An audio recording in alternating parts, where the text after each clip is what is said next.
Ação! Samunhós! Samunhós! Salve, acelerados! Sejam bem-vindos a mais uma serialista, desta vez uma serialista que tem muito a ver com as nossas caras, né? Tem os carros mais bizarros já feitos, bizarros em termos de construção, correto, Bola? Tal qual a nossa cara, de construção bizarra, de proporções bizarras. Peculiar a palavra. Peculiar. Então tem 6 rodas, tem 3, tem, né? Uma não vou dar mais rodinha. spoiler, né? Não vou dar mais spoiler. Não, uma rodinha no caso é monociclo, aí não entra. Aliás, o Bola hoje fez uma analogia interessante no almoço, ao qual você não compareceu, porque escolhemos um restaurante do qual você não compartilha Horroroso. o bom gosto. Falou que quem estava mais difícil do que pilotar monociclo no seu ensaboado, né? Exatamente. Deve ser bem difícil Deve mesmo. ser complexo. Mas vamos ao assunto. Vamos, mas falando em monociclo, pra você ver como talento de piloto é talento de piloto, põe aí na tela a edição Mika Hakkinen esmirilhando no monociclo. Mika Hakkinen domina o monociclo. Sério mesmo? Tem imagens, põe aí. Não, e provavelmente bem no gelo também, afinal ele é verdade. finlandês. Monociclo no gelo com Mika É Hakkinen. como Mika E Hakkinen. a rodada do futebol, vocês viram?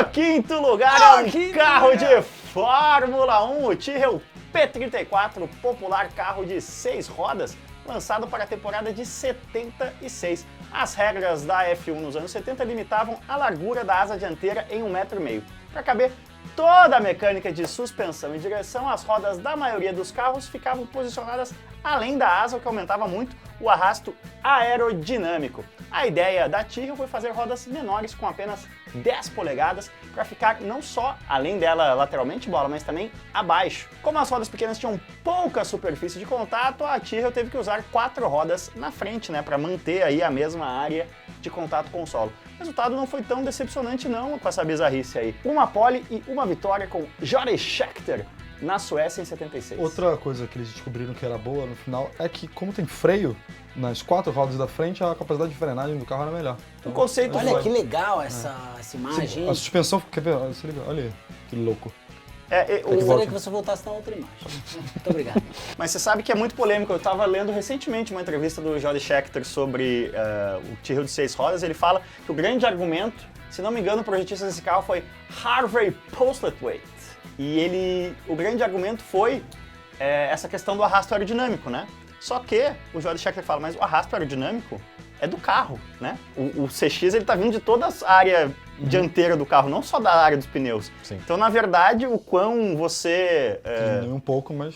Era ínfimo o ganho, a vantagem aerodinâmica. Onde ele disse que o ganho era muito bom, era pela questão de você ter 4 suspensões, a dianteira do carro era muito boa, o carro apontava a curva muito bem. Trabalhava muito. Mas- E isso permitia bons acertos aí em pistas mais E travadas. uma bizarrice que aconteceu é porque eles não conseguiam ver a roda dianteira, né? O piloto não conseguia ver porque a roda era menor. Então criou uma escotilha dos dois lados pra ele conseguir enxergar e saber o que estava acontecendo. Que Foi interessante. tipo dirigindo um aquário. Agora, que legal, temos vídeo. A perna dele fica por cima da suspensão, né? Esse carro ele foi proibido em 78, mas por força do regulamento ou porque a Tyrrell abandonou mesmo? Eu acho que ele não chegou a ser proibido. Ah, tinha abandonado. Eu acho que não deu certo. E a- Foi proibido não, foi abandonado, desculpa. A Goodyear, na época, que era a fabricante de pneus, falou, chega, não vamos mais fabricar um pneu É, um dos só pra problemas é que vocês. tinha o pneu exclusivo. A Tyrrell correu com esse carro só em 76. Eu não sei se posteriormente carros de 6 rodas foram banidos. Só esclarecendo, isso aqui é uma filmagem especial, tá, galera? O piloto não andava exposto assim,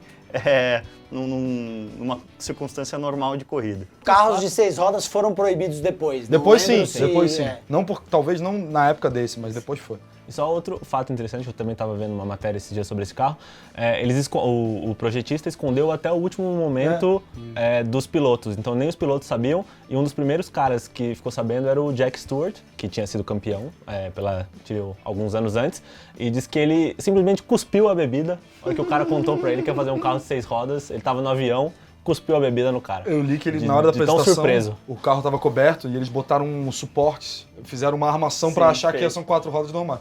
Aí quando tiraram o pano, todos os jornalistas estavam presentes, todo mundo achou que era brincadeira, que era sacanagem. O Jori Scheckter falou que o grande problema era o que quebrava muito a suspensão dianteira. Tinha 2 vezes O dobro. mais chance. Uma menção honrosa aqui, falando de carros de Fórmula 1 bizarros, é o Brabham BT 46B, o famoso fan car, né? O carro ventilador aí. Criava-se uma zona de baixa pressão aqui para acentuar o efeito solo, e esse sim proibido. correu uma vez, venceu e foi imediatamente banido. Então, mas eu tava lendo, não foi imediatamente banido, é porque o Bernie Ecclestone, né, era o presidente, o dono da Brabham, né? E aí a FIA falou assim, ó, Se você continuar usando essa parada, a gente vai proibir. Aí ele, político do jeito que é, falou, então beleza, não vamos mudar. Ele não, na corrida seguinte, ele poderia correr. Ele optou por não correr para ele não perder a posição política dele. É que, na verdade, isso é uma tecnicalidade aí do automobilismo, sem me aprofundar muito aqui, mas você tem os stewards of the race, né? Você tem os comissários daquela prova que interpretam o regulamento. Então você pode clarificar algo com a FIA e aí você leva o carro até a pista e chega lá, a interpretação daquele comissário do mesmo regulamento pode ser diferente, né? Mas o carro realmente tinha um ventilador na traseira que era acionado através de correias e embreagens pelo motor Alfa Romeo de 12 cilindros para sugar o ar da parte inferior. Demais. Quanta coisa bizarra. Ganhou com o Nick Lauda, né, essa corrida, se não me engano. Sim, acho que sim. A Williams fez de 6 rodas também, mas 2 atrás, se eu não me engano. Põe na tela aí pra ver se o Munhoz tá certo. O nosso quarto lugar é o Delta Wing, um dos carros de corrida mais inovadores dos últimos 30 anos. Olha só, coisa bizarra, parece um sidecar um pouquinho, né? A dianteira tem largura de apenas 60 centímetros, enquanto a traseira tem uma bitola tradicional de 1,70 m. A ideia era diminuir drasticamente, o que a gente falou aqui, arrasto aerodinâmico, criado pelas asas e aerofólios, ainda diminui o peso total da charanga. A única parte do carro que cria aerodinâmica é o assoalho. Pneus dianteiros têm a mesma medida dos de um Citroën do Chevaux, olha só.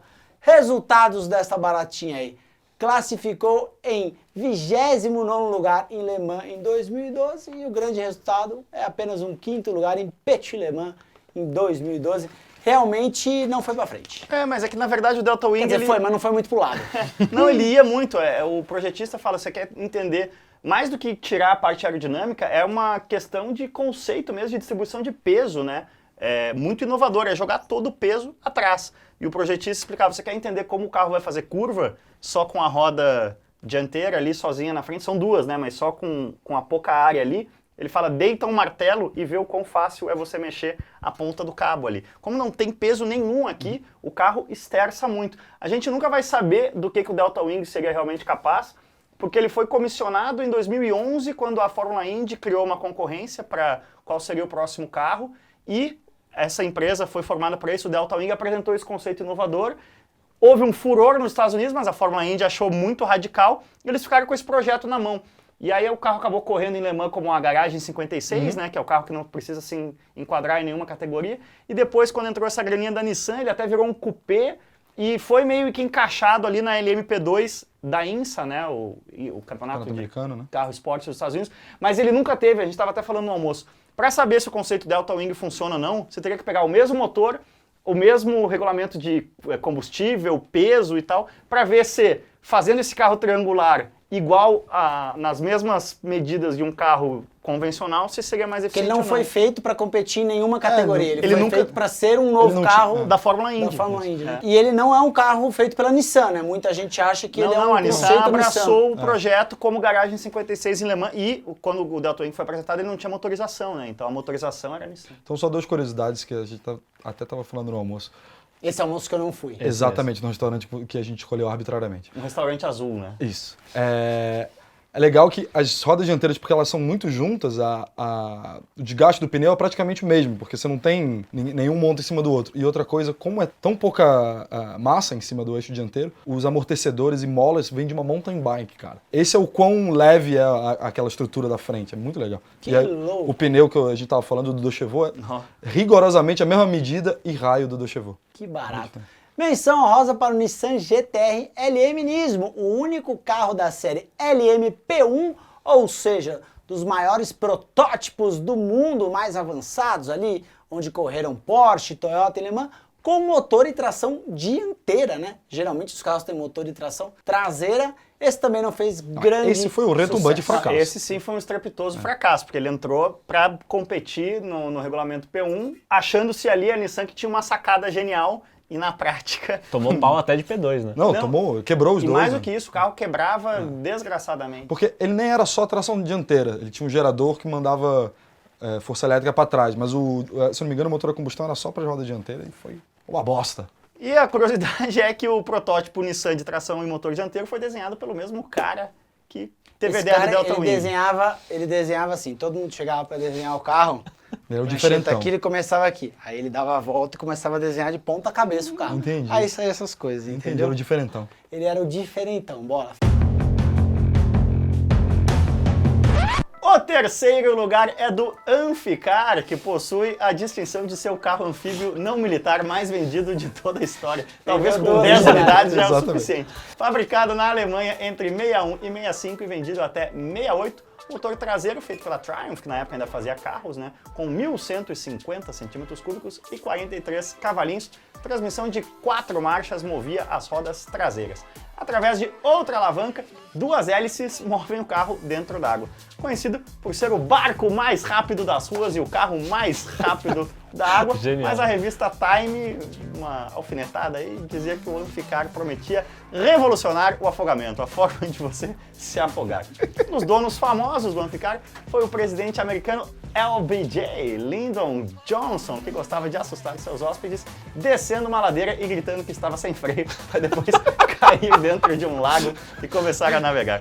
É sensacional. Isso aí já vale a Já compra vale? do Já carro. vale, já Não, vale. eu justificaria comprar um Amphicar falando, eu vou fazer uma pegadinha com a galera. Nossa Mas vocês estão Senhora. tirando sarro? Ele atravessou o Canal da Mancha, não uma, não duas, mas 3 vezes pra provar que era capaz. Então atravessou também entre a Espanha e a África. E tão capaz Decente. era que esse conceito se difundiu e hoje os Aí, carros ó, anfíbios estão por dá um aí. louco. Mas a Marinha alerta que é preciso ter cuidado, porque como é mesmo? Carros são como as lanchas, as motos são como jet skis e os pedestres são como banhos. Exatamente, a Marinha O brasileira. trânsito da cidade e no mar também ocorre. A grande questão é que o pato, né, esse animal, que é o único animal capaz de nadar, correr e voar. Porém, ele faz os 3 muito mal. Exatamente. É o caso do Amphicar, O né? Amphicar que revolucionou o afogamento. Ele só não voa, mas...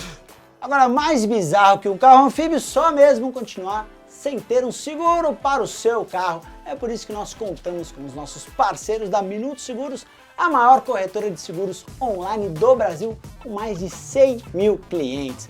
Os especialistas de seguro da Minuto fazem uma proposta pensando no perfil específico de cada segurado, garantindo tranquilidade e transparência na hora de fechar o negócio. Exatamente, Gerson. É só ligar gratuitamente para 0800 773 3000 ou entrar em minutoseguros.com.br que eles te passam uma cotação personalizada rapidinho. O nosso vice-campeão, se é que podemos dizer assim, né, desta lista, é um carro muito querido. A nossa queridíssima, ou nosso queridíssimo, fica por conta de vocês, como queiram, Romizeta, lançado em 1953 na Itália, com apenas 2,30 metros de comprimento, praticamente um Shaquille O'Neal deitado ali, e 1,37 m de largura, praticamente um menino do Romário. interior dobrado, né? Entendi. Tá ali 1,37 m. A porta se abre pela frente, olha só que coisa bizarra, é o mesmo sistema de abertura, envolve a coluna de direção também ali, tudo junto. Você abre a porta e vem a coluna de direção junto. A fabricante era italiana ISO, mas o projeto foi licenciado mundialmente e foi feito até pela BMW na Alemanha, também foi feito na Argentina, França, Inglaterra e, é claro, aqui no Brasil. Chegou aqui em 1956 para ser fabricado pela Home em Santa Bárbara do Oeste. Foi o primeiro automóvel fabricado em solo brasileiro. Olha só que bacana. Por aqui ele tinha um motor BMW de 4 tempos com 300 centímetros cúbicos de 13 cavalinhos para chegar a incríveis 85 km por hora. Realmente dar 85 por hora nisso aqui é coragem. Você hein? pode ver a Romizeta em ação no Acelerados num dos vídeos mais legais que já fizemos, o especial de 60 anos da indústria brasileira. Andamos na Romizeta, andamos No Puma, no Puma DKV, Miura Saga, Miura Falante. Miura Falante e Gurgel. E um Gurgel. Uma menção honrosa vale aqui para o Messerschmitt, né? Também dessa mesma época do pós-guerra, em que faltava matéria-prima, um carro alemão que parece um aviãozinho para uma pessoa só, charutinho aí também. Quem é fã de Romizeta normalmente é fã de Messerschmitt também. Esse eu não lembro, mas vou conhecer no Acelerados, Põe que na tela aí. me traz muita cultura automotiva, e esse vídeo que a gente falou, dos 60 anos da indústria nacional, você vê aqui com o Aonde, link, né, Marcelo? viu? E já deixa descrição. o seu like na descrição. Aliás, O primeiro lugar só poderia ser dele, o Reliant Robin, o carro mais capotável do mundo. Um esquema de 3 rodas feito para se enquadrar na legislação britânica que permitia que triciclos com menos de 450 quilos fossem guiados com habilitação de moto. Foi feito de 73 a 81 na Inglaterra e, acredite se quiser, isso eu não sabia, menino do interior, novamente ressuscitado de 89 a 2001. Olha o carro de 2001. Olha que Coisa aerodinâmico. Farol de Corsa. É verdade, farol de Corsa. É o segundo carro de plástico mais vendido da história, Sim, senhor. depois do brinquedinho que eu tinha quando... Não, depois do Corvette. E ele é famoso, né, no nosso meio aqui de pessoas aceleradas, como o carro que Jeremy Clarkson, no Top Gear, capotava diversas vezes, porém, mas que é realmente muito absolutamente engraçado. genial. É o início, a primeira imagem, né? Mano, mas eu ri tanto quando eu vi isso. Cara, e ele fez isso... Ah, tinha Santo Antônio no carro. Tinha. Depois, ele inclusive tá no TP, depois ele admite que as rodas eram diferentes e ele tinha posto lastro em um Sim. dos lados. Pra capotar fácil, mas é muito E o engraçado. bom é que sempre vem alguém pra ajudar, né? É coisa como se fosse típico, Não, e eu né? quero, era uma grande mentira, porque o carro não capotava nenhuma vez, tanto que ele foi aprovado lá, foi vendido durante Ó, 20 as anos. rodas são diferentes, sim, ó, dá pra ver. É o princípio do Delta Wing também. Ao contrário. Olha lá, esse pneu é bem mais fino que esse. Como é que a gente não viu isso na época, Bola? E ele falou numa entrevista também que a produção deixou um martelo dentro do carro com ele, Caso se ele ele ficasse precisasse, ficasse preso, se ele precisasse sair do... Ele até o cinto é de competição, o Sim, cinto sim. Williams. Mas é muito bom esse episódio. E aí no final ele encontra o pessoal do clube do Reliant Robin, e aí todo mundo não tem dente na frente. Aí ele fala, por que será que essas pessoas que tanto capotam não têm os dentes na frente? Muito bem, esta foi a Celelista desta quinzena. Deixa aí o seu like, o seu comentário, sugerindo temas futuros. Considerações finais? É Não, isso, em senhores? consideração que tá passando o vídeo de novo ali atrás. Deixa deixar. eu voltar pro... Eu gosto muito dessas ousadias de engenharia, mas o que a gente aprendeu aqui, né, menino, hoje, é que se você quer ousar na engenharia do carro, o que você tem que fazer? Mexer com a distribuição de rodas. Inventar alguma coisa, fazer um pneu triangular, inventar onde é duas rodas, a roda quadrada, bota A três, bola bota quatro. quadrada do Kiko. Né? Faz alguma coisa, eu fui esperar Carro de 5 rodas não existe, né? Todos, na verdade. Com step. É. Isso aí foi tipo o conselho do He-Man. E hoje é no programa aprendemos. Pavê, esse foi tipo pavê pra comer. Galera, deixa o seu like aí mais uma vez na Celelista. Se você ainda não deixou o like, nos ajuda muito. Deixe o seu comentário também. Que carro você acha que deveria ter entrado na lista e não entrou? E vamos ter mais ideias para coisas bizarras que eu sei que vocês gostam em breve. Valeu, galera! Tá, é. Que isso, Sabe por que havia momentinho de carga? Sabe por que havia o Conselhos do He-Man no fim? Por quê? Porque parte do conselho da Mattel, né, que o He-Man foi feito para vender bonequinhos da Mattel, achou que era muito violento o desenho. Era um desenho de espadas, homens musculosos brigando e tal. Aliás, já reparou nisso, como havia batalhas no He-Man, porém nunca ninguém morria. Mas aí para suavizar eles, não, vamos colocar uma mensagem ali de conselhos para o papai, obedeça o papai, obedeça a mamãe.